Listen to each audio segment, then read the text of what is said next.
Okay, what I would like to discuss today are results from Lattice QCD calculations. And, well, the last 3 lectures basically I've spent showing you how one would do a first principle calculation in, well, mainly in quantum mechanics with this path integral language for quantities which are static, which are not time dependent. So for expectation values of operators which are time independent in one or the other way, and I've also shown you some example how one can rewrite things which first looked like they were time dependent in a way that in the end it's nonetheless a time independent quantity. I have not completely finished that concerning fermions. This will be something which we do today. But I thought after this long introduction I first show you now some lattice results, and in part it might be unclear where they come from, but this we discuss then afterwards. So the last 3 times, this was meant as an introduction, but now I somewhat change a little bit the logic and do not completely finish all formulas to the point where one can really put them on a computer. This is nearly complete, but concerning fermions actually it's not. But let me start this time with the results. Then again we go back to the basics, and I will tell you a little bit how these results are obtained. And then maybe if there is time, we'll have a second look at the same results, and I will comment then even more on some details. Okay, but I think what you should qualitatively understand already is this is a first principle calculation in a sense that it's not a simplification to QCD, but it's these are calculations with the full action of QCD basically put on a grid.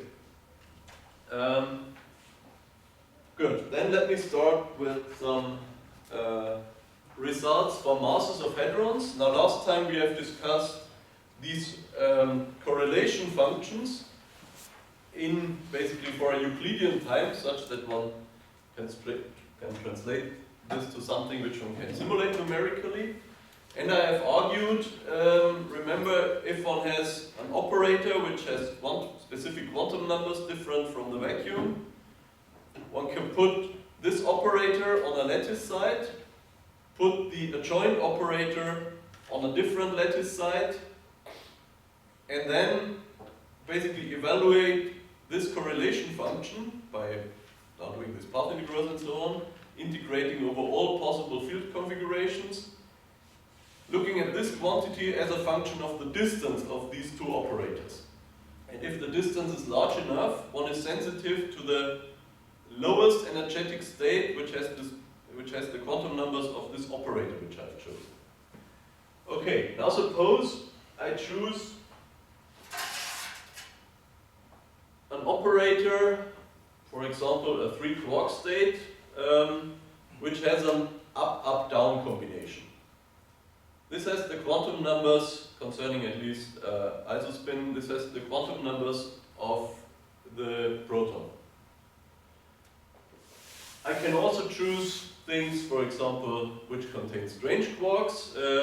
Then I obtain some strange mesons or some strange baryons, and so on. So mainly it is the flavor content. And then what you see here is, basically, here the idea is to have different quantum numbers, and up here you see the masses. The lines here, or the lines here basically are the experimental data for these masses. The width is in here if these particles are unstable with respect to the strong interaction. Then basically one gives, in addition, this spread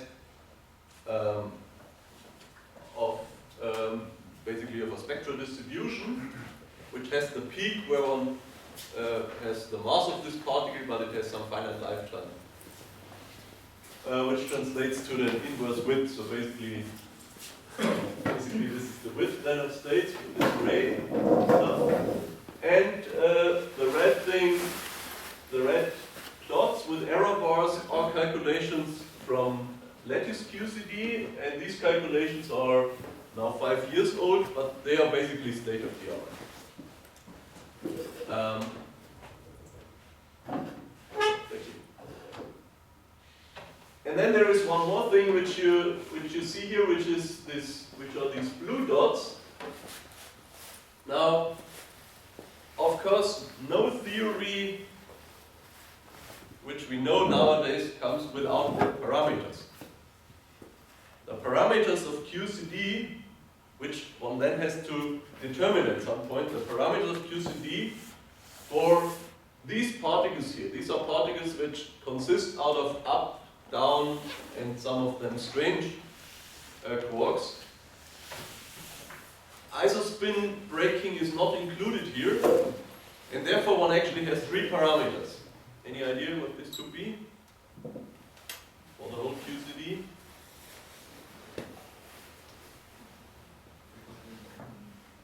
Exactly. So one is the coupling constant. One has to fix that at some point. It depends on energy, but okay, then you use your most favorite energy value, and there one has to fix the coupling constant. I will say in a moment how it's done here in practice. So one is the coupling constant. The mass around the quark. Exactly. The other are the quark masses.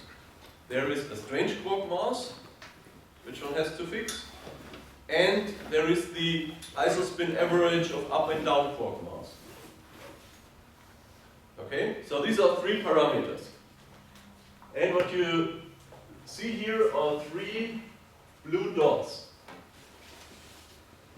So these masses did not come out from a lattice calculation, but they were adjusted. So basically the input parameters, the coupling and the quark masses were tuned such that one obtain these states here, the pion, the kaon, and the cascade. The reason why one has chosen that is the following. The cascade is a purely strange the cascade is a state which has 2 strange quarks and 1 either up or down. So the cascade is an isodoublet, can come with an up quark or a down quark. But isospin breaking is ignored, so this is the one energy level for both cascades. So this contains a lot of strange content. So by changing the strange quark mass, it's natural to assume that then also the mass of this guy changes. The kaon also contains 1 strange quark and 1 up or down, or to be now more specific, there is 1 kaon, or there are 2 kaons. There are 4 kaons in total. 2 kaons contain an S quark, strange quark, and either an anti-up or an anti-down antiquark. And the other 2 are the antiparticles, which contain an anti-strange quark and then either an up quark or a down quark. Of course, particle-antiparticle symmetry is conserved because one puts that in. This is in the QCD Lagrangian, so one obtains only 1 energy state here. For example, now one chooses a particular combination, say an S and an anti-up, and what I said in the beginning, puts an operator for that at some point. The adjoint operator and the different one analyzes what's happening when one increases their distance. So the kaon also has strange content, but not as much as this guy here. So in a sense, you could say the kaon and the cascade together I can use to fix the strange quark mass and the coupling constant. In practice, this is now something which goes a little bit beyond what I would tell you about the lattice well, the details about lattice calculations. In practice, one actually adjusts the coupling constant by adjusting, in a sense, the size between the lattice points. So there is a one-to-one correspondence to what the size between two lattice points physically means and how big the coupling is. This is not independent, it's not so clear why this is connected, but if one writes down the QCD action in a discrete way, the coupling basically always multiplies this discretization parameter. So one actually cannot tune that independently. Of course, one wants to go to to distances such that one is sure one is close to the continuum limit. So one wants to go to small distances, of course. But then, to identify what this means concerning a real distance, there the coupling enters in addition. Okay, finally, the pion here is something which, as we will learn later in these lectures, is very, very closely related to the up-down quark masses. Now, I said it a bit before, all this is in the isospin symmetric limit, so I talk now about the up-down quark mass, which is the average of up and down quark. So this is very sensitive to this parameter, whereas the other guys are actually not so much, because the strange quark is so much heavier than the up-down that basically the strange quark mass and the coupling, which also gives you a distance scale, basically think about the beginning of these lectures where I argued with the size of the hadrons and the typical masses which you then would expect. All this depends, of course, on the coupling constant. The coupling constant somehow determines how far can quarks be away from each other. Okay, so this here is basically used to fix the up-down quark mass, and these two are used together to fix the strange quark mass and the coupling constant. And that's then input, three quantities, three parameters in the QCD Lagrangian, three masses fitted to experiment, and then the rest is a prediction. And of course you should be impressed now how good that is. So basically, whatever you see here is within the error bars of the lattice calculation. There are some parts of bigger error bars like this one here, but I mean, it's also one obtains very, very good results here. In a sense, actually, in the early days of such calculations, the results, of course, were not that good. In the early days, also one fitted very often the strange quark mass to this object because this object only contains strange quarks. The omega is an SSS state. In a sense, you could see this agreement here as a confirmation that one has understood the interplay between the coupling constant and the strange quark mass, because otherwise one would fail here.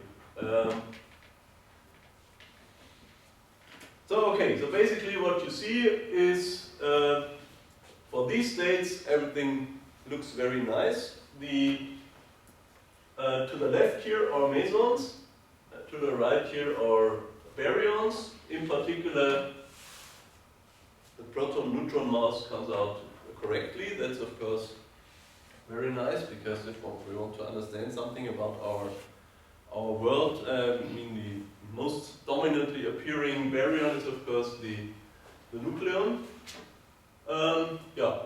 Also the rest is fine. There is one thing to note here. You see a lot of baryons here. On the next slide I will show some more. But basically these are all lowest lying baryons. There are no others. The others are higher up. However, these are not all lowest lying mesons. To give some examples, there is an eta meson which is at, well, roughly here at 550 MeV, slightly higher than the kaon. There is an omega meson, which is roughly where the rho is. There is an eta prime meson, which is at 1 GeV. And there is also a so-called sigma meson, which is in reality very, very unstable. This does not live very long, so it has even a lifetime, an inverse lifetime or decay width, which is comparable to its mass itself, and its mass is also at around 500. So there are several, basically as many states not given as you see here. And there is a reason for that. The reason is these states here have flavor quantum numbers different from the vacuum. So definitely they do not mix with a vacuum. And this was very crucial for my derivation last time, that the vacuum expectation value of the operator is 0. Otherwise, when one tears that apart, these two operators, this would be just dominated by the vacuum and not dominated by the state I want to look at. Because it's always dominated by the lowest possible state. Now these guys, so this is, to be concrete, this is a charged pion. This has an, for example, an up anti-down component. So this cannot be the quantum numbers of the vacuum. If something has a strangeness, anyway, this cannot be the vacuum. If something has a baryon number, anyway, it cannot be the vacuum. That's why baryons, in that sense, are much easier. Now, how about the other states? Okay, so I started out saying there is also an eta meson here at 550 MeV. The eta has isospin 0. This is the same quantum number as the vacuum has, but the eta actually is a pseudoscalar state. Okay, so pseudoscalar, the vacuum is probably not pseudoscalar, the vacuum is scalar, vacuum has just ordinary quantum numbers. So why is there no eta here? Actually, one can calculate also the eta on the lattice, but it's complicated and the uncertainty is much bigger. And the reason for that is scalar and pseudoscalar concerns, or pseudoscalar in particular, concerns parity. Parity, concerning the strong interaction, is a symmetry of our world, symmetry of the Lagrangian.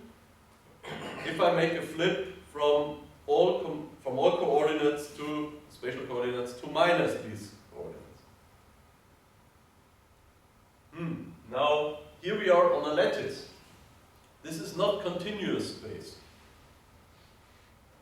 So if I flip on the lattice at an arbitrary point, not necessarily now on a lattice point, if I flip everything to its negative, it could be that I do not end up at the lattice points again.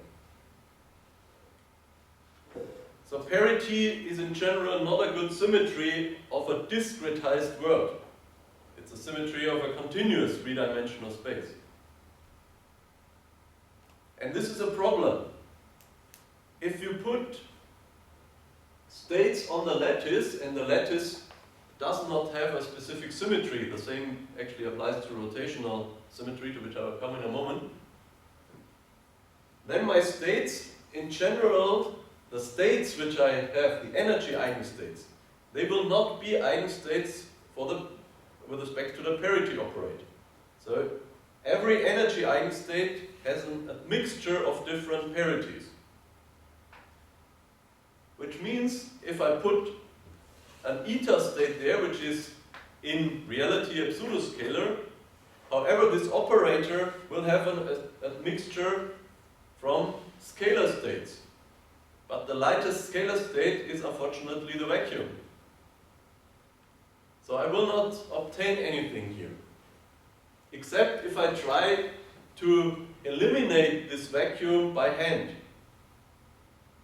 If I basically try to have correlators which explicitly single out the vacuum and discriminate that against all other possible states. People started to do that, And on the next slide, I will show you actually excited states of hadrons. So one can single out the lowest energetic states and then just study the rest. And one can also single out the vacuum and study the rest. But this is numerically much more complicated. And therefore the uncertainties are much bigger.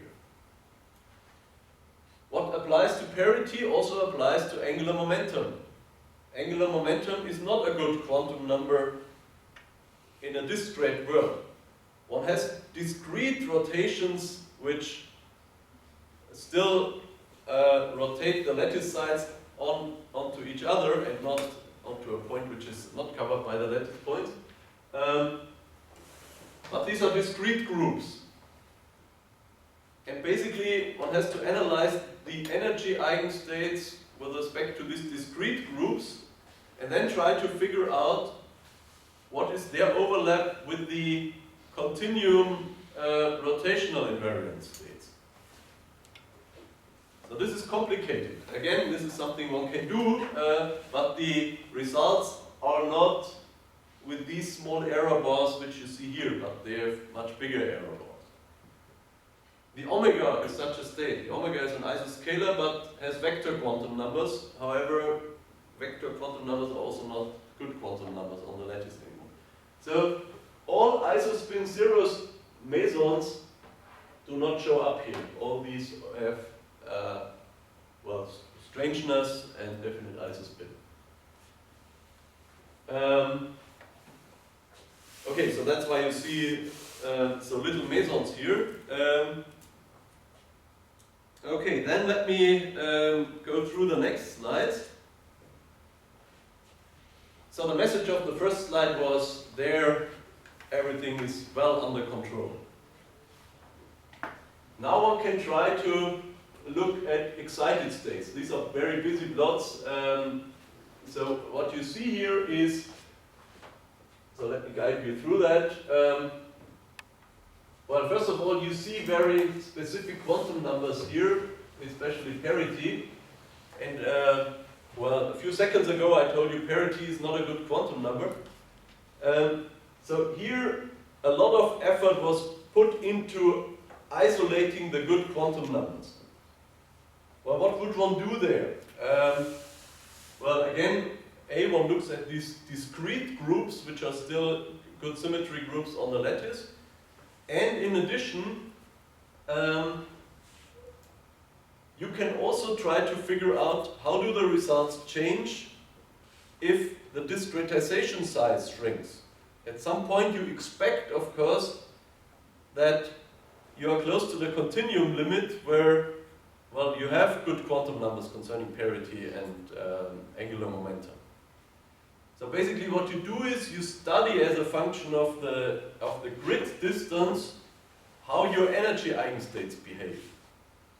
Each energy eigenstate would not be an eigenstate for a good angular momentum and for a good parity, but they behave then in a different way when one goes to finer and finer lattices. And this one can analyze and try to figure out where would that end up, and tries to extrapolate where would this energy level end up provided I go to the continuum limit. And such analysis have been done here, and this basically makes this concrete assignment what is spin and what is parity. Okay, then what you see here is again the proton. This is, by the way, a calculation more recent but from a different group. You see here that the nucleon is not as good as in the other case. However, there is one more issue here. For these data, the infinite volume limit has not been fully explored, which was for technical reasons. One could do that afterwards for particular states, for the ground states, and then actually this calculation here moves down to where the nucleon mass is physically. So there is one more thing which is more complicated for the other states, and these calculations were done for the other states, not for the nucleon. But okay, the grain of salt of the calculation, first of all, is the nucleon as it's here. It's not quite where it should be. So this you could read as an additional uncertainty. This distance here, you could add to all the errors up there, but they are anyway big. Good. What else do you see? Again, if I have not said that, the horizontal lines are the physical values of states, and well, these boxes here, or the triangles including error bars, these are the calculations. And here one has tried not to calculate only the ground states, but also states with the same quantum numbers at a higher energy level. Okay, so first of all then what you should see here is this state is in the calculation the first excited state of the nucleon with the same quantum numbers as the nucleon. This is very, very much higher than, well, the physical first excited state. Okay, so the physical one is here, the first calculated point is up here. On the other hand, if one looks at the opposite parity, the first excited state is, the physical first excited state is this lengthy box here, but the calculation is down here. So one has concerning the physics, one has an inversion here, and even if one compares absolute numbers, this guy here is higher in energy than this. I talk about the calculation now. Whereas physically, this line here is lower than this lengthy box here. So, in nature, from what we have from experiment, the first excitation of the nucleon has the same quantum numbers as the nucleon, and the same, by the way, is true for the delta if one compares this here with that. The first excitation does not flip parity, but has the same parity as the ground state. As the nucleon, same for the delta. Whereas in lattice QCD, this guy here, which is the first excitation of the nucleon, is higher up than this calculation. So in lattice QCD, the first excitation of the nucleon has negative parity. Same for the delta. So this is a puzzle. There are suggestions how, well, why this is a problem in lattice calculations. To this I would like to come back when we discuss in more detail where are actually the still remaining problems in lattice QCD. But so the message of this slide here is, it's not that we understand everything. There are some things which are even qualitatively different in nature as compared to most recent lattice calculations. Especially this level ordering. Otherwise, I mean, you see, well, otherwise well, you also see some other disagreements here, but I wanted to point out this particular one, which is also qualitatively inverted.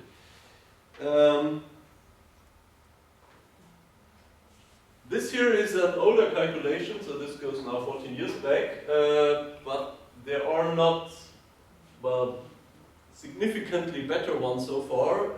One still is looking here for, well, for a really good calculation. These are glue balls. Well, glue balls are states which we have not seen yet experimentally, or at least where it's not clear. There are some candidates, but it's not 100% clear that these are definitely glue balls. The idea is that glue balls are states which do not have a quark content, which are just made out of gluons.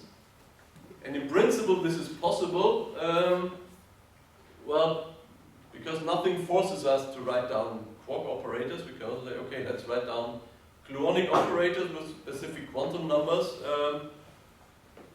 It's natural to expect that the gluons also form bound states, because they are also confined. There are no free gluons, which one can see in detectors. So obviously there is some interaction which holds them together. One has tried to look at that, at the lattice. It has the complication which I said before. Now gluons do not have flavor, obviously. Gluons can have specific quantum numbers like angular momentum, like parity, but all these are not good quantum numbers on the lattice. Which means you always have this problem that these states could mix with a vacuum. So you really have to very, very carefully extract these quantities. And this is what people have done. I should add here, in addition, this is a calculation, it's actually not QCD, but it's pure gluonic theory. So by hand, all the quarks have been neglected for simplicity. I will come to that after the break, why this is a simplification. So this is a so-called quenched calculation. There are no quarks in the calculation. And then the result basically is that one would expect the lowest glue ball having the quantum numbers of the vacuum and be somewhere at 1.5 GeV. And then there are other excitations here. There is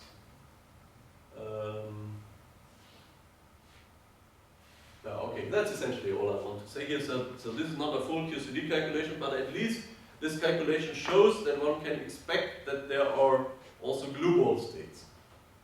And the challenge for the future is to basically improve that calculation.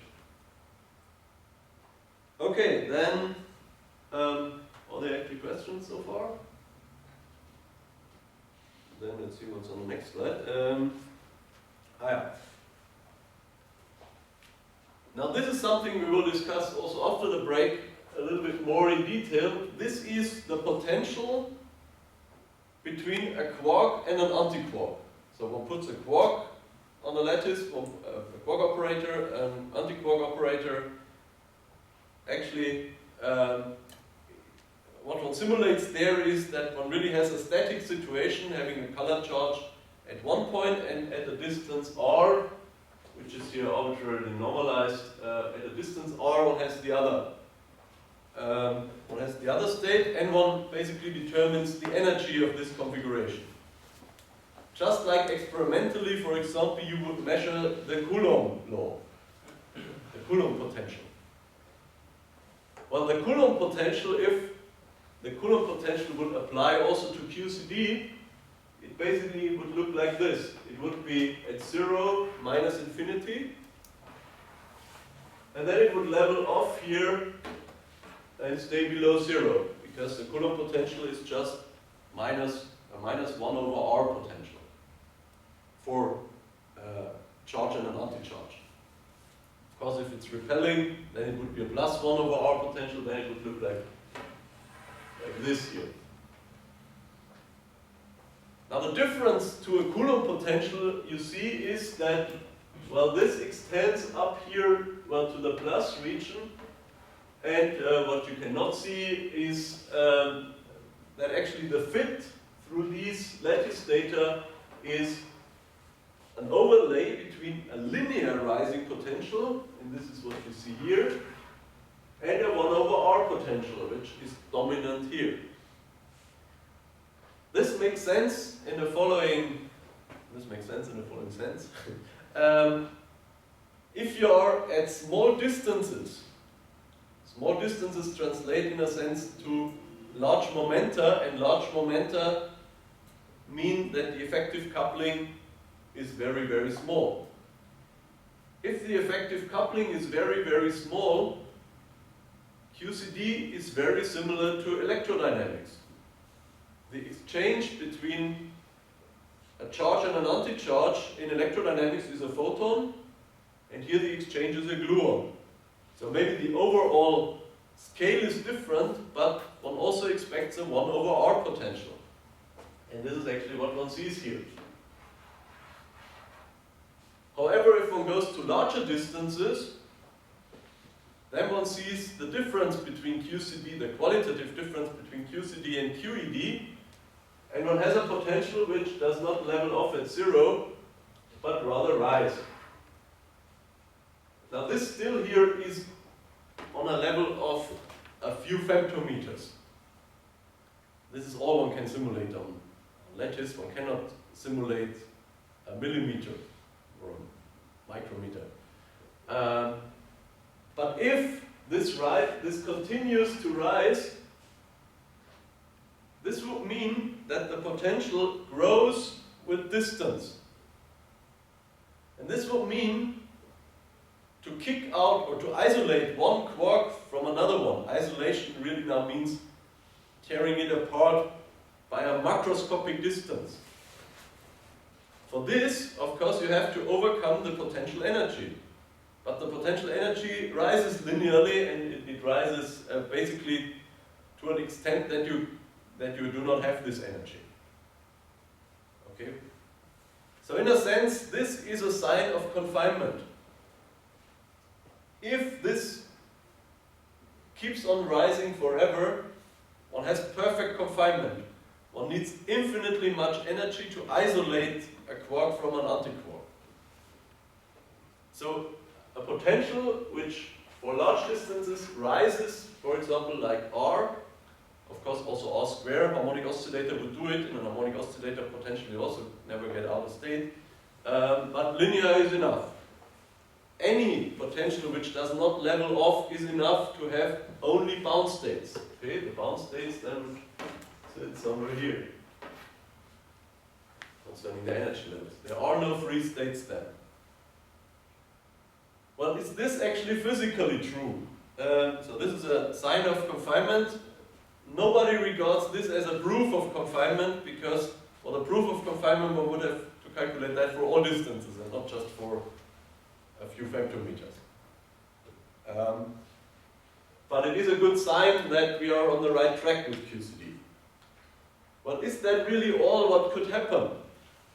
Actually not. Now comes the more physical point of view. So suppose now I have a quark and an antiquark and I try to tear them apart. So I have to put in energy. At some point I have enough energy to create another quark-antiquark state. Well, naively it's the energy 2 times the mass of this quark which I want to create. If I create another quark-antiquark state, I could form 2 mesons instead of having one quark and one antiquark and tearing that apart. I could form 2 mesons, but 2 mesons I can separate from each other. And therefore one actually would expect that this here levels off at some point. Not at 0 like a Coulomb potential, but that it levels off at the point where I have enough energy to create a new quark-antiquark state. For years one did not observe that in lattice. 2001, one did not see that. One needed much more refined techniques and better lattice calculations. But some years later, 2005, one could see it. So this is the original linearly rising potential. And then one again tried to look at possible states there, and or basically what we have seen before. And then it turns out, indeed, there is this state here turns over, here flattens. And what's plotted here is not a fit through the data, but what's plotted here is exactly the mass of this meson which you would expect that you create here, times 2. So if I have a quark-antiquark system, I create one more quark-antiquark pair, I have 2 mesons, these 2 mesons have an energy, well, they have their mass, and when I tear them further apart, nothing increases anymore because the mesons, I mean, they interact a little bit, but when they go further and further, of course, then they stop interacting. This is exactly what you see. Here they interact a little bit, but here exactly this levels off. And in a sense, what you now see is these are two different states, not just the lowest configuration, lowest energetic configuration when I have a quark antiquark, but basically also this two meson configuration. But anyway, what's happening is that this here indeed levels off and has a kind of level repulsion, level crossing and level repulsion, like in quantum mechanics.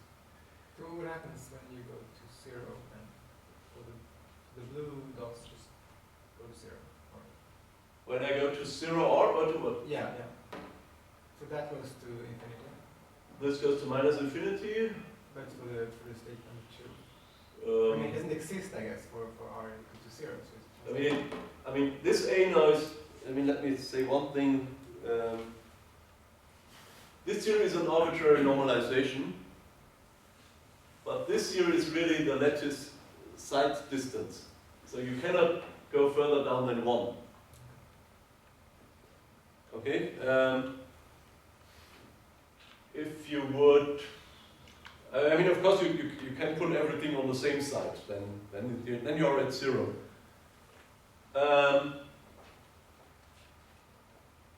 No, that's actually not true. This A. But how am I supposed to think about this? Are they?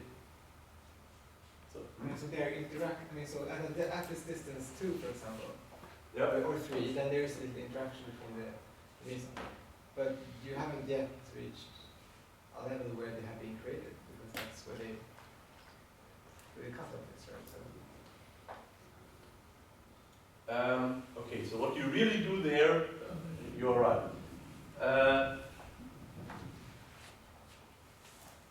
Now you. Okay, so the red dots are essentially that you have a quark and an antiquark. And now you tear them apart and always measure their potential energy, and then this levels off.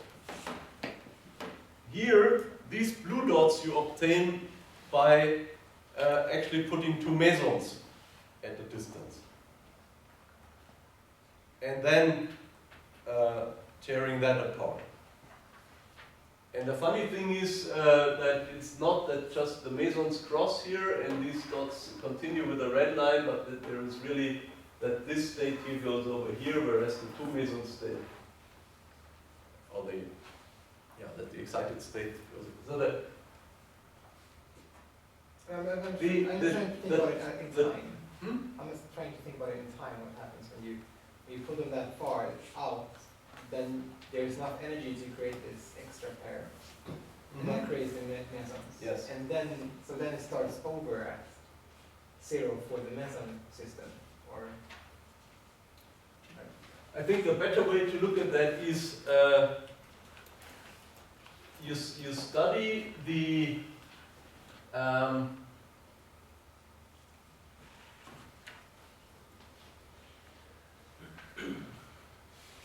basically you always, I mean you look at two configurations. One configuration is where you have a quark and an antiquark. The other configuration is where you have a quark-antiquark pair and another quark-antiquark pair. If R is small, the energetically favored state, the energetically lowered state is a quark-antiquark. And because for the other you need really you need enough energy to have these guys up here.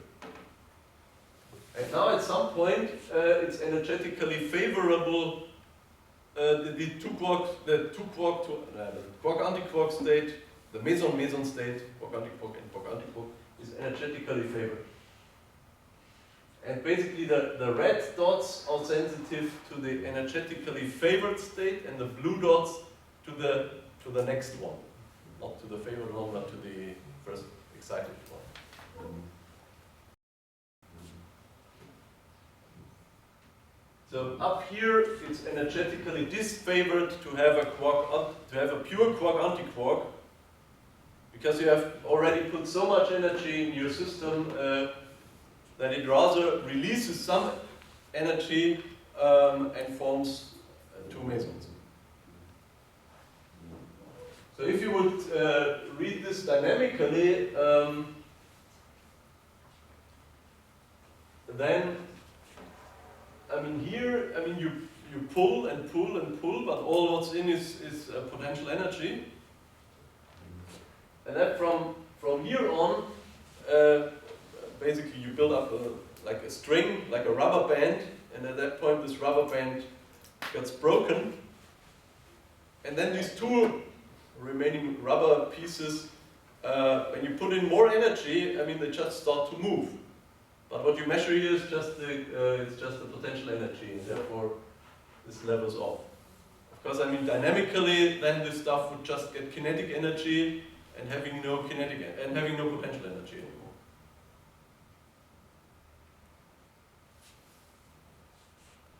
Okay,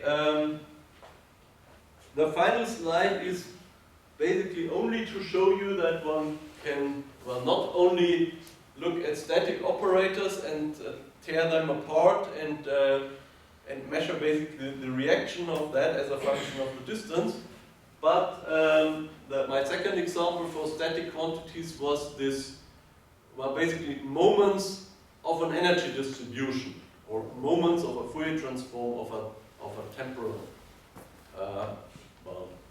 correlator.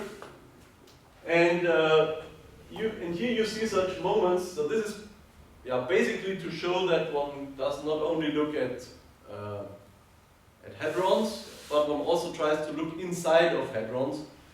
And so this is what's measured here is a parton distribution, which basically tells for a parton is either a quark or a gluon inside of a hadron. And the name parton part already tells so this object carries some part of the momentum of the whole hadron. And this is what a parton distribution tells. Basically, the so-called x variable tells what is the fraction a parton takes from the whole hadron, from the whole momentum. What is the momentum fraction? And well, one cannot calculate the whole distribution. However, one can calculate the lowest moments of that distribution. And yes, and then for example, I mean the data point would be here, which so this is a specifically designed fraction, which is somewhere at 0.16 or so from the whole. This is, by the way, a nucleon, for the whole nucleon, so this is a very particular combination here. And one can also look at polarized, so this is unpolarized and polarized, and this here is a first moment and a second moment of a distribution. And there is one more thing you see here, and that is the pion mass. Well, of course, we know what the pion mass is, and if one chooses a physical pion mass, one is actually always here where this red line is. However, and this is something we will come to after the break, for lattice QCD calculations, it's not so trivial to do calculations with a realistic pion mass. And basically you can imagine that, well, the pion is the lightest state, and you want, so the pion is the lightest state, which means it has the largest de Broglie wavelength, which is the inverse of its mass. And of course, ideally, you want to have a lattice where this pion, or its inverse, where this de Broglie wavelength of the pion is on your lattice, and not being more spread out than what you can simulate. In reality, this is no problem. Our universe is pretty big. It's much, much bigger than the inverse of a pion mass. However, the typical total lattice sizes are comparable to the pion mass. For the heavier states, this is not so much of a problem, but for the pion it is. pion has a mass of 150 MeV, which translates to roughly something like slightly more than 1 Fermi. Whereas the other states, as you have seen, they start at 500 MeV. So to have a lattice which is big enough to have quantum mechanically these states on the lattice is no problem for any state except for the pions. And that's what one does. What one then does in practice is, well, one changes the pion mass. In a sense, if you want, one changes the up-down quark mass, well, to the point which one can really still reach in the lattice calculation. And then you get some points here, and then you try a clever interpolation as a function of the pion mass, and this is what you see here. One thing you should see is that this interpolation is not linear. Actually, this interpolation is governed by effective field theories. It's not just a blind linear interpolation, but some more physics is put into these. It's actually not interpolation, but extrapolation. Now, effective field theory is something we will come to in a few hours of these lectures.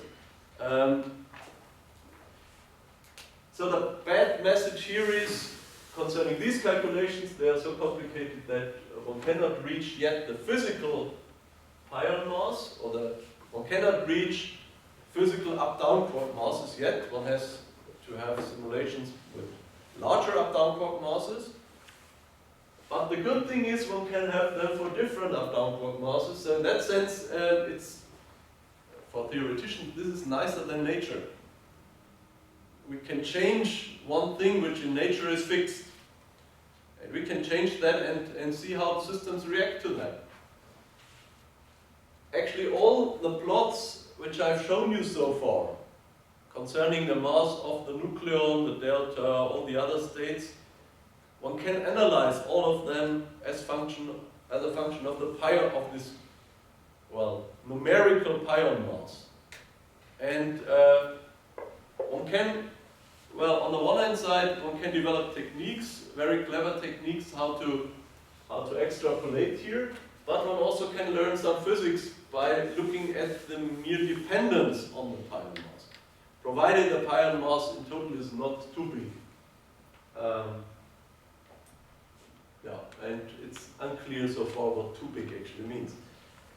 Okay, so this was just to show you one can also address moments and to show you one plot where one parameter which in physics is fixed, but one can vary that on the lattice.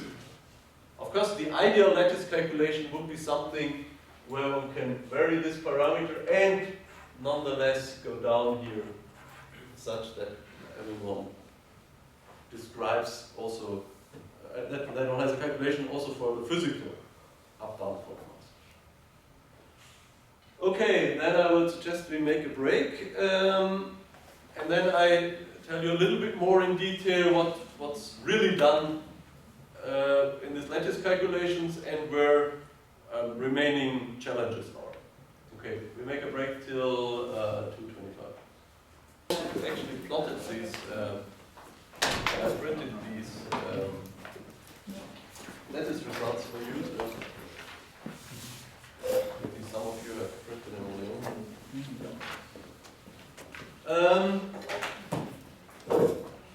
Okay, now, well, from the results in principle you should take as a message some things are by now fairly well under control, but some other things still are challenges, numerical challenges to Lattice QCD. In principle, whatever you have seen is something which, at least in principle, one can calculate, and at some day we expect to have results which resemble nature. But there are still some things, well, to be improved, and these things I would like to address now. Basically also introducing some keywords which typically show up when lattice calculations are discussed. And okay, so first of all, let me write down once more the basic idea. So after this path integrals for quantum mechanics and then path integrals in general in quantum field theory, I now want to talk about. I now want to talk about lattice QCD in particular.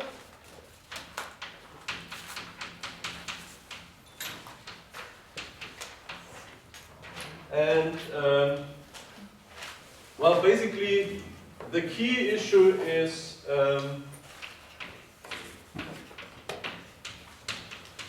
calculate. In principle, the idea is calculate the following integrals numerically. An integral over all field configurations, any operator one is interested in, which depends on the fields, the gluons and the quarks, and one has an expectation value which has something like a time integral, but in reality it's a Euclidean time, a volume integral, and x, and a Euclidean QCD action.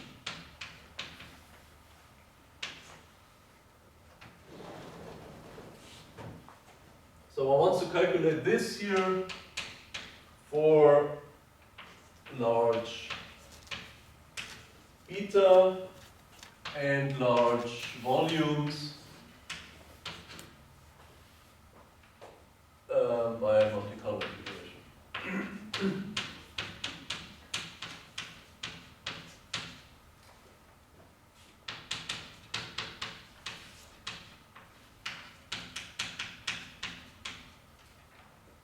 However, there is a complication here, and these are the fermions. So I already started to discuss that last time, that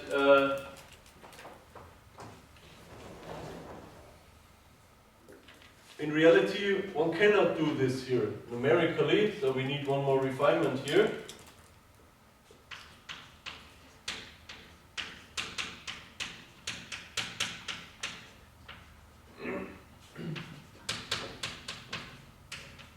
And the problem is the fermions actually are not like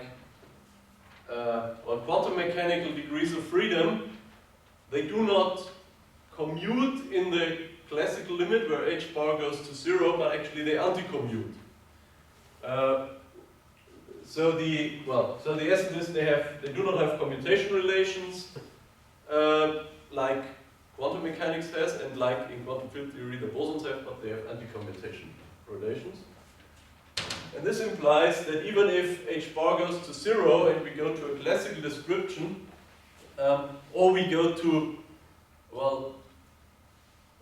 classical integrals, and this is what the idea is to do that numerically, this would not work for fermions.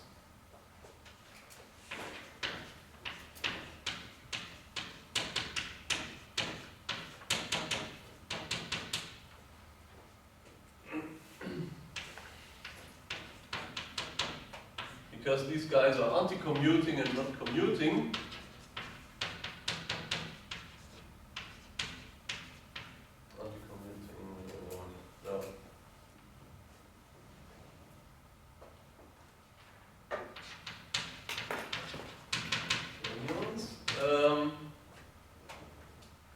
And actually, if one thinks about that, for a while it turns out that there is no numerical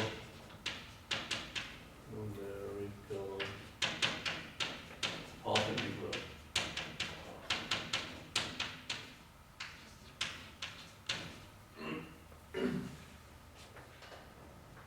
That's the bad message. However, the good message is this is not an arbitrary action for fermions, but it's actually an action where fermion fields appear quadratically. in the exponent, in the action they appear radically, and therefore in this exponent they appear quadratically.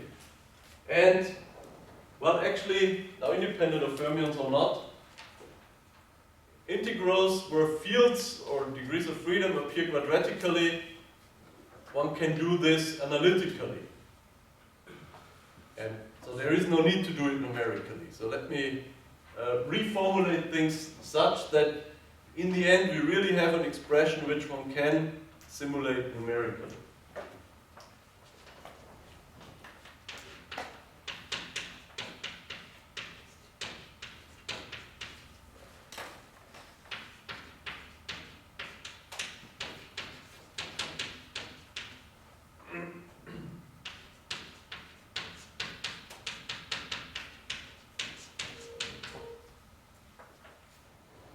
Okay, how to do that?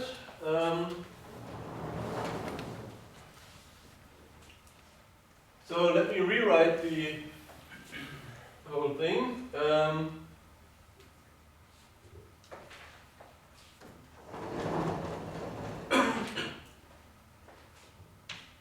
This here is not an arbitrary function, but it's a polynomial in the fields. That's all one needs. One does not need more complicated functions here.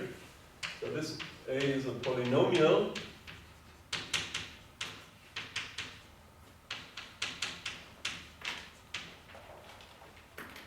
And therefore I can decompose whatever operator I have in a product of an operator which only depends on the gluon fields and an operator which depends on the fermion fields. If you want a more complicated polynomial, by summing up different things, then one would split that up into a sum of integrals. So what we do now is we decompose this operator here, which depends on gluons and fermions, as an operator number 1, which only depends on gluons,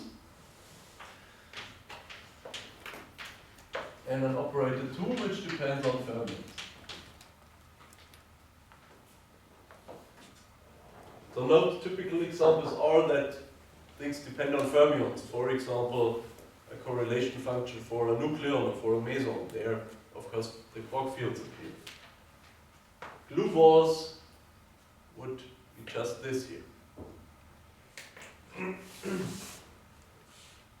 Okay. We can also decompose the whole QCD action.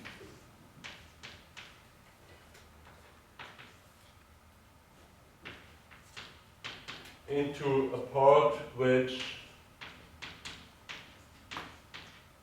contains only the gluons, and a part, let me write down on this a little bit more specifically, where one integrates over the fermions.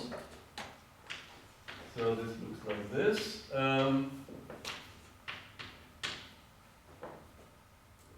This looks now a little bit more complicated than you are used to it, but I will explain that in a moment.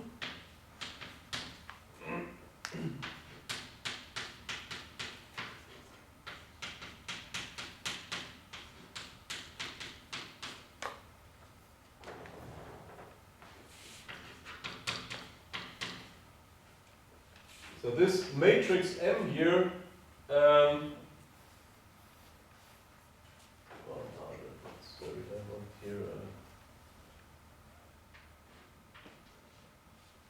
normal M. So this matrix is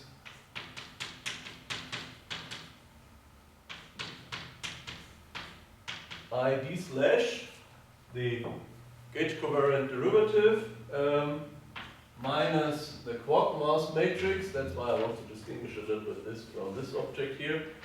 This is the Quark mass matrix, and then this here acts on x minus x prime.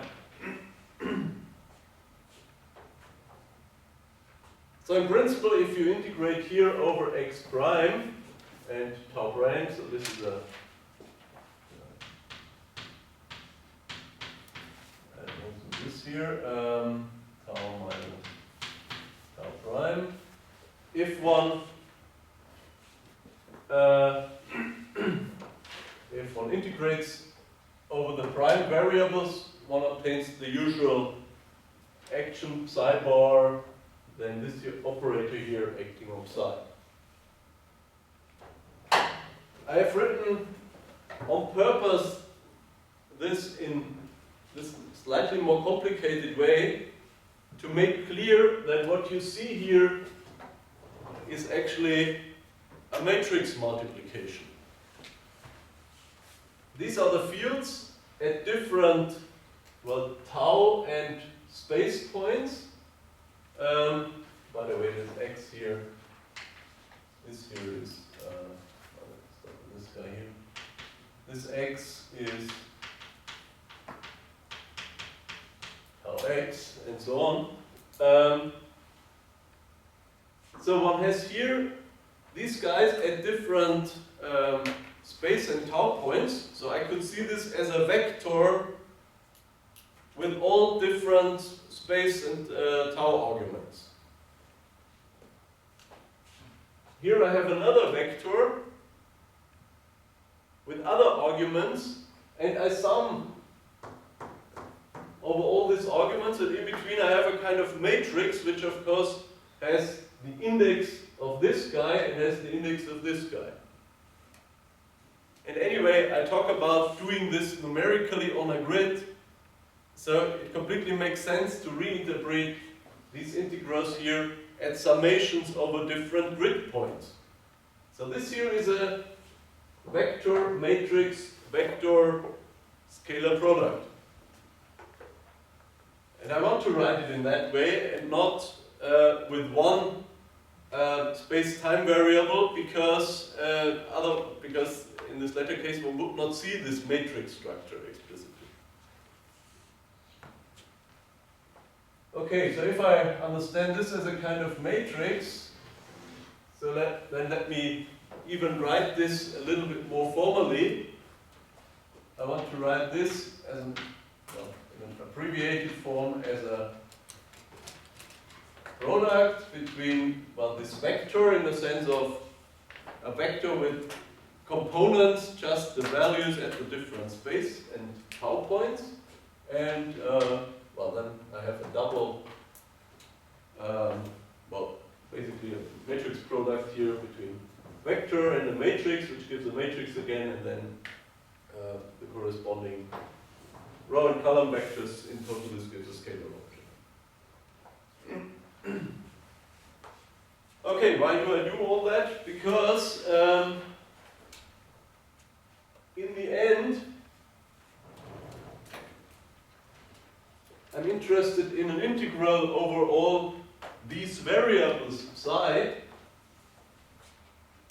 and well, they appear in the exponent, and actually what this produces in the end is the determinant of just this matrix, which connects my two, in quotation mark, vectors where I integrate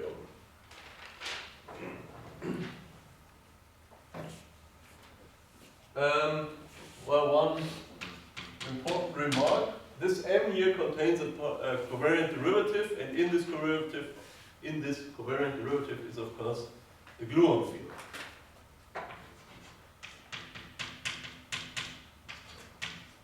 So this depends on a mu. Okay, now, well, what does not depend on fermions is, of course, this part here. So whenever I'm only interested in the fermionic part, I can now look at these integrals here over the fermions, the part of the operator which contains the fermion information, which is my O2, and the part in the QCD action which contains the fermions, which is just this here. So I want to do now this integral psi bar of this operator O2, which depends in some way on psi and psi bar, and an exponent of formerly this psi bar cross F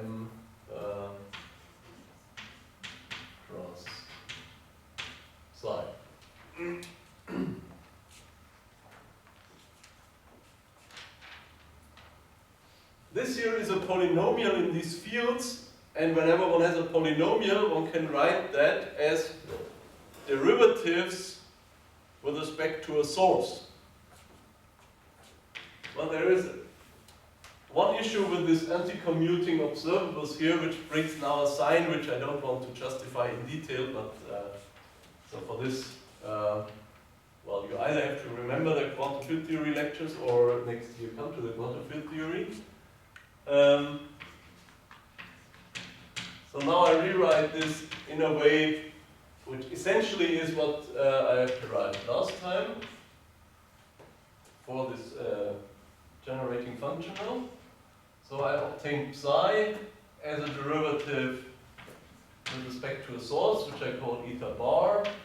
And this psi bar up to a sign, it's clear that one obtains that also as a derivative, and basically what I have here is a psi bar plus m cross psi plus, well, the corresponding, in quotation marks, scalar product, so integrate over all positions, where I couple now a source psi bar, this guy to a field, eta bar to a field psi, and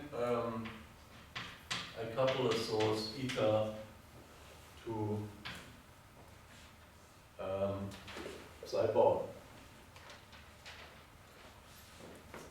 So just think of that if this were linear, for example, if there just would be here a psi, I obtain this from an exponent by taking a derivative with respect to psi bar. And if I have a psi bar, I obtain that as a derivative with respect to eta, and actually because all this is anti-commuting, I need a subtle minus here. And in the end, I put eta to 0 and eta bar to 0. Because there were no etas here. So I just used that to bring down, to generate these, this polynomial. This here I can take out of my integral because the sources do not depend on these fields. So this here is an O2 of d eta bar minus d eta. And now I have here a quadratic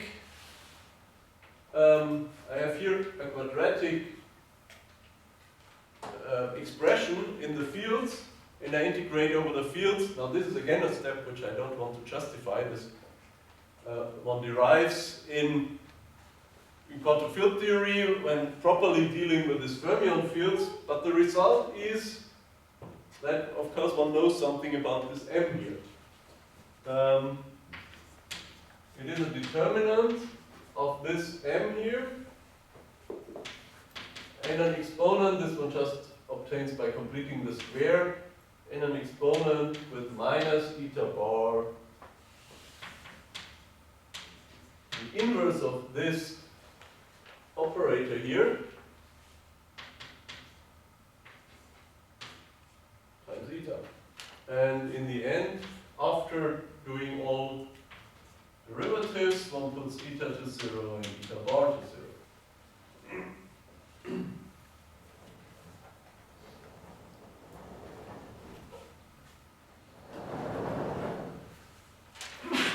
Okay, now it depends on the quantity one is interested in. One example could be, I want to know, say, a correlator for my proton. So I would put at a lattice site 3 quark fields, 3 psis, and at a different lattice site the adjoint operator, which involves 3 psi bars. For example, for proton 2 up and 1 down, and correspondingly 2 anti-up and 1 anti-down for the adjoint operator. So then this object here would contain 6 quark fields, and when I rewrite that, then it contains 6 derivatives, and these derivatives act on this exponent, and then one has to evaluate that. But this one can do by hand, one has to do that by hand. So the issue is to calculate analytically, the t as a function of m, which is defined by this operator, which is basically just a product of fields, and all the fields are now replaced by these derivatives. And they act on this exponential here.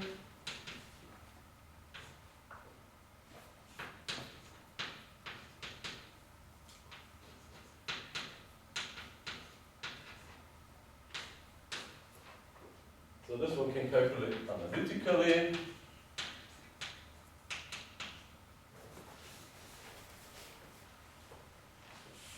And then numerically, and this is now really literal, this is what one does in a lattice calculation.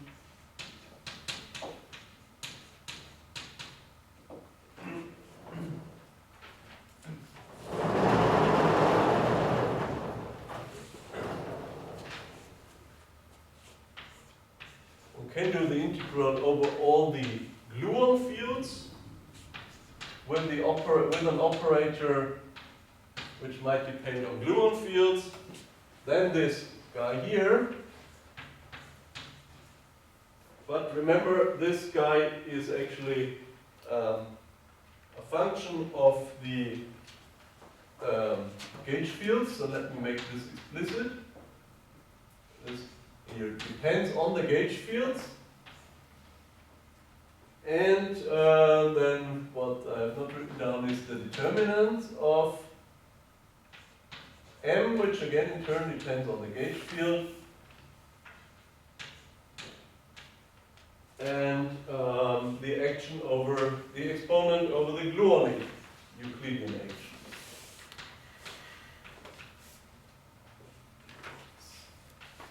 Which of course is also a function of the gauge fields and is a function of my, well, in a sense, finite volume.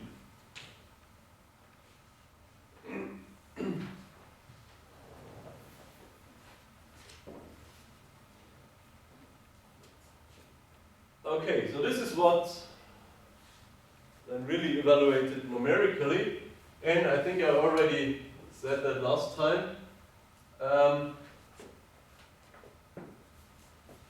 I mean, basically what one is doing is, well, these guys here depend explicitly on the operator one is interested in. So this depends on O2, this depends on O1, which is, remember, in total the operator I'm interested in. For example, for this for nucleons and so on, I mean, this operator is just one, so the only issue is in here. But of course, on the other hand, for gluons, then everything would be in here, and this T would be just one. Yeah. So we are summing over all flavors then? Yes, so this is very compact here. You sum here over all flavors and spins and so on, and over all lattice sites. Okay. That's right. One sums over all flavors, which I mean makes, well, if one has several flavors, one has a bigger determinant. Okay. But it decouples per flavor. Okay. So in a sense, it's more. I mean, the flavor information enters here in this mass, which is here a matrix. Yeah, this is what this is meant. This is the mass matrix. So as you said, one sums over all flavors. But since this here does not depend on the flavor, where am I? Essentially, this determinant decouples into several flavor determinants. Okay. Into one determinant which depends on the gluon fields and just the strange. And the strange Quark mass shows up there, and the determinant when the up Quark mass appears, and so on. Okay. And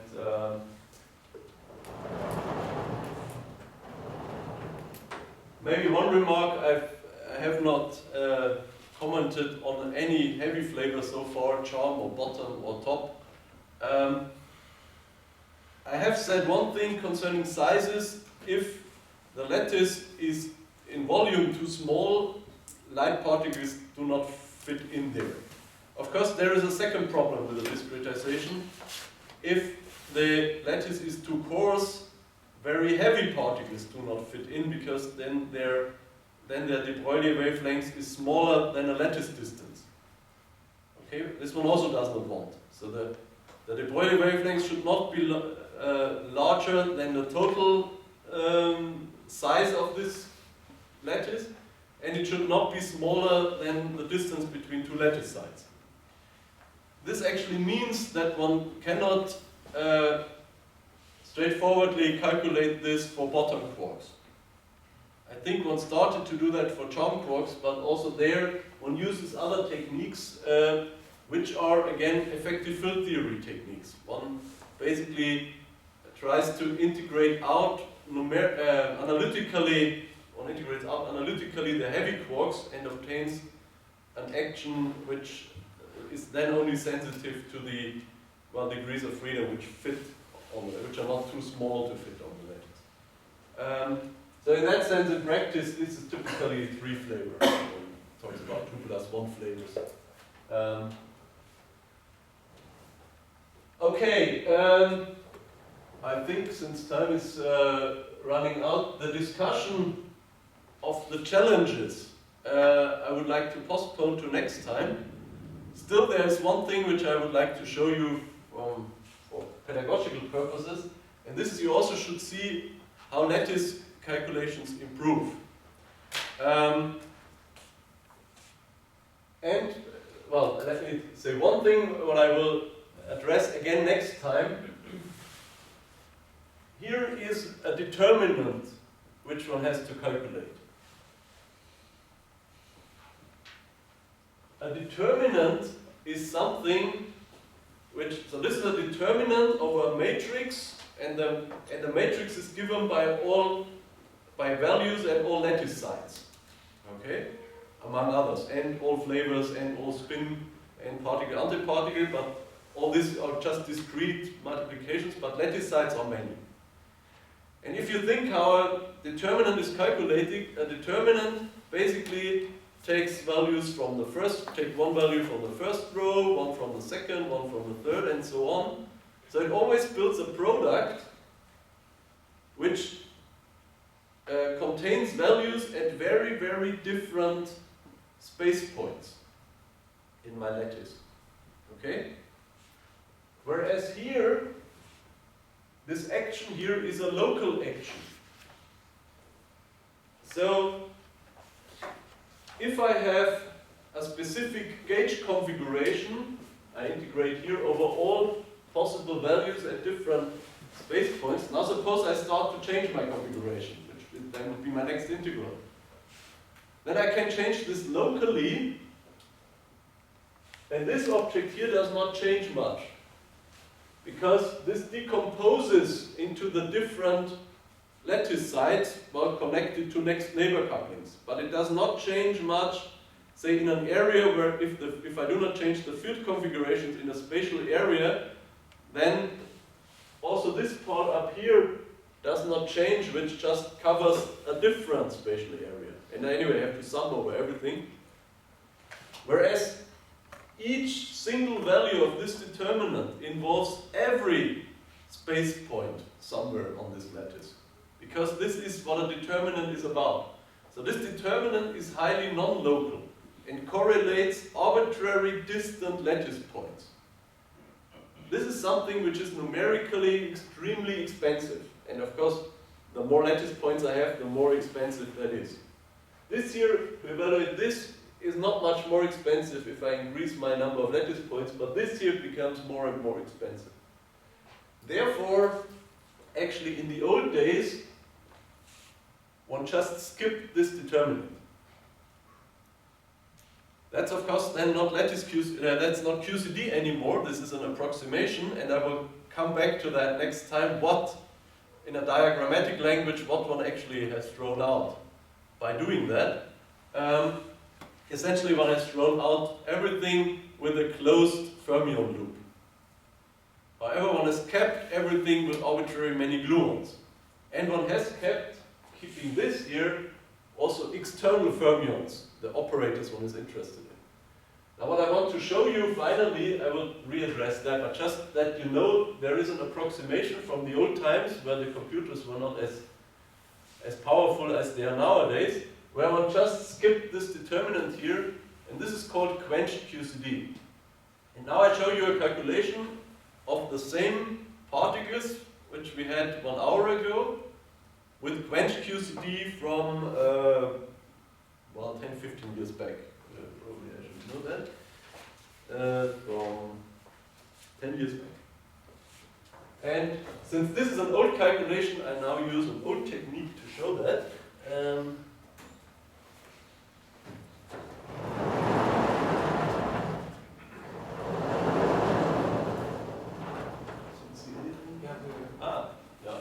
This separates the experimentalist from the theoretician.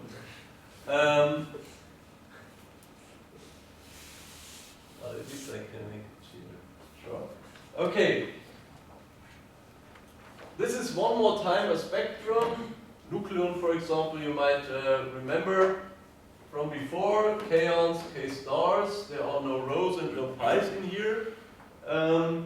But you also see a delta, an omega, and so on. And it's always down there. On the other slide, I think it was always meant, the particle was always to the right of the line here. The name is always above the line. And what you see here is, so first of all, also the input was different. Here one uses the phi as an input, and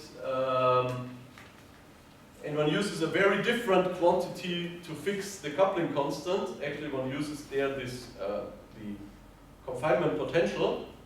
So this one uses to fix the strange quark mass. And then what you see here is that there is a deviation between the nucleon, that's the physical value, and this quench calculation, well, on a level of, well, I don't know, this is something like 5% or so. This is, in a sense, not the best lattice calculation of that time, but still up to today, this is the best lattice calculation with quenched QCD, neglecting this determinant. So in a sense, what this is supposed to show is, I mean, A, things are improving, but also B, there is a finite difference here which one just attributes to this approximation. Okay, so this, the idea is that this here is the difference of these calculations to this line, and also for the others, is due to neglecting this determinant. So it's not so bad, but it's also not perfect, and by that time, 10 years ago, I mean, people regarded, okay, I mean, it's not that the points are somewhere else. I mean, roughly, for these lowest states again, everything is okay, but quantitatively, it's not completely okay. And nowadays we can do a lot of things better, and we can drop this approximation by throwing away the determinant, and then things, well, have improved, as you have seen. Okay, so next time I will first address then, well, the present day challenges, how to calculate numerically what I've written down in the end, and then we come back to spontaneous symmetry breaking into what's in the lecture. And next time is tomorrow.